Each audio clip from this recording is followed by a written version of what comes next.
Roscoe is going to come up, and Roscoe is going to be talking about Mapswitch. Thank you. Thank you, colleagues. Thank you, Jim and team. I'm happy to be here. Actually excited about what I've been viewing that was being presented this morning. When I talk about MAP, we are talking about building the next generation of financial transformation. And what I've just seen here is quite exciting. And I think the team needs a bigger clap than what I had already.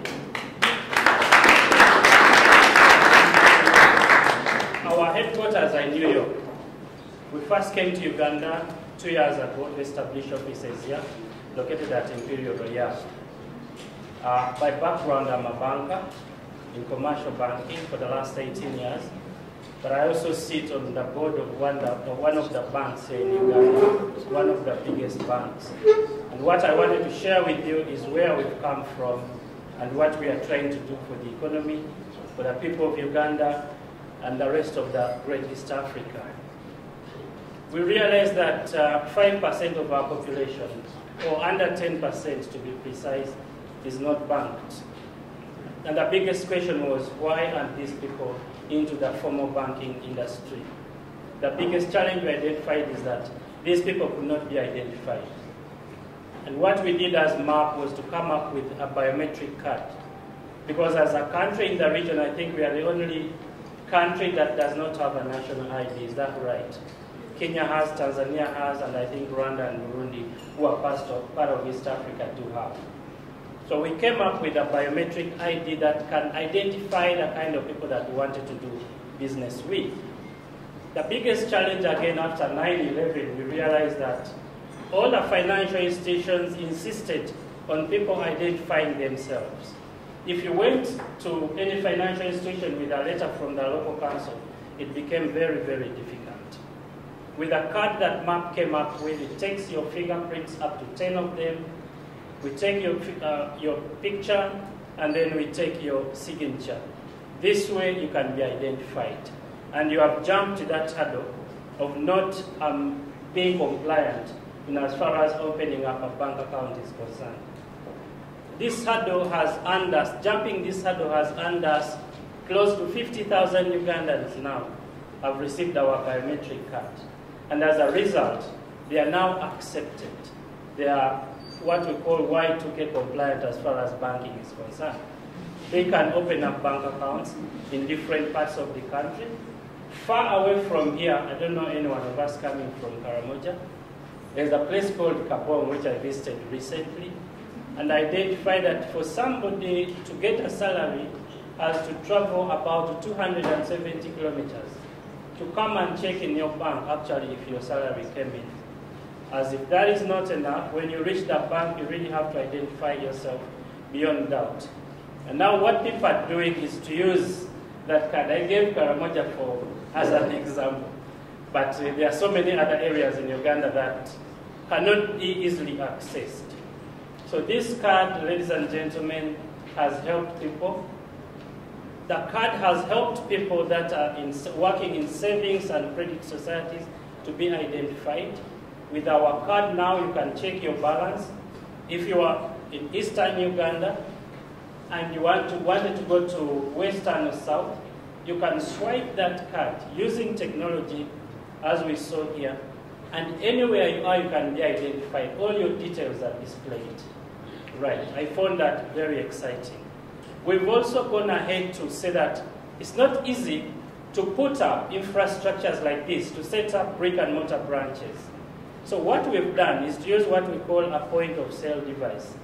This point of sale, we've called them human ATMs. There we have so far 200 point of sale terminals being distributed across the country. They are going to work as banks, whereby they'll be linked again through the web.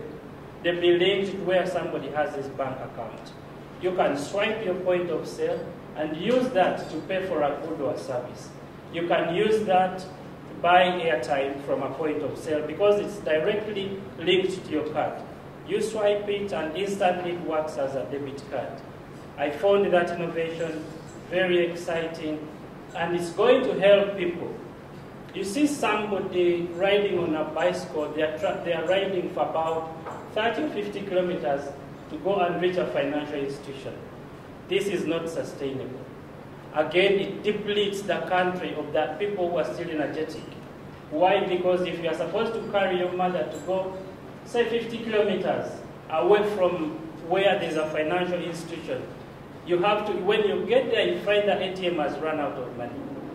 And then you are told that you have to wait for a truck that will come from Kampala to bring you the money. With our innovation, again using the web, we are saying that you don't need to come to Kampala or any other nearby district to first of all check if your money has been credited into the account. 2, whether there is a service you have to pay for. 3, if you want to pay for school fees or any other service that you would like to do. So using the web, which I found is interlinked with what we are trying to develop, you swipe your card, you can go to a gas station, swipe your card and be able to get money. You can go to a gas station and punch in into our point of sale terminal and be able to transfer money from your account to a school, whereby again you are eliminating the distances you would have traveled from your home, go line up, pay school fees, and then come back. We are pointing these devices also into hotels and hospitals and other areas where it will be possible for people to effect payments without making any troubles. We are also coming up with what we've called the M2. It's a mobile phone. We've already tested them and they're working. This mobile phone is going to be used in money transfers. The same is going to be used in paying for goods or services. And there's a lot that we can use with the mobile phone. Again, we link this to the web. We see that going forward, this is the way to go. Citizens can stay home even if you are in your shamba. You can effect a payment. Your child be able to send you an SMS that they have been thrown out of fees. You go onto your phone, punch in your account number, and then you are able to pay school fees. There's a lot that we can share. The limited time we have, I cannot tell you all that I have, because it has taken us close to 5 years to reach where we are. 2 years to set up an office in Uganda. In 8 minutes, I may not be able to summarize all that. But I find that this is very, very interesting. You are looking at the cost-income ratio for financial institutions. If you are to set up a bank, definitely you cannot. With e-commerce, e-banking, ladies and gentlemen, I think this is the way to go. And I salute the gentleman, and I'm sure behind every successful gentleman is a lady. You must be the one. Thank you very much for supporting that team. And in the region now, we are going to Rwanda, we are going to Burundi, we are also going to Congo. So I think with this kind of network, the sky will be the limit. And these days I'm told the sky is no longer the limit because we are even going into outer space. I want to thank you so much. If there are any questions, I'll be more than happy to take them. But just to let you know, even the ATMs we've come up with, they are meant to go as deep into the remote areas as possible because they are using the global satellite network. So you can put an ATM where you don't need these wires. And then people can come and withdraw money, can transfer money, among other things. I thank you all, and at an appropriate time, I think I'll take questions. Thank you, ladies and gentlemen.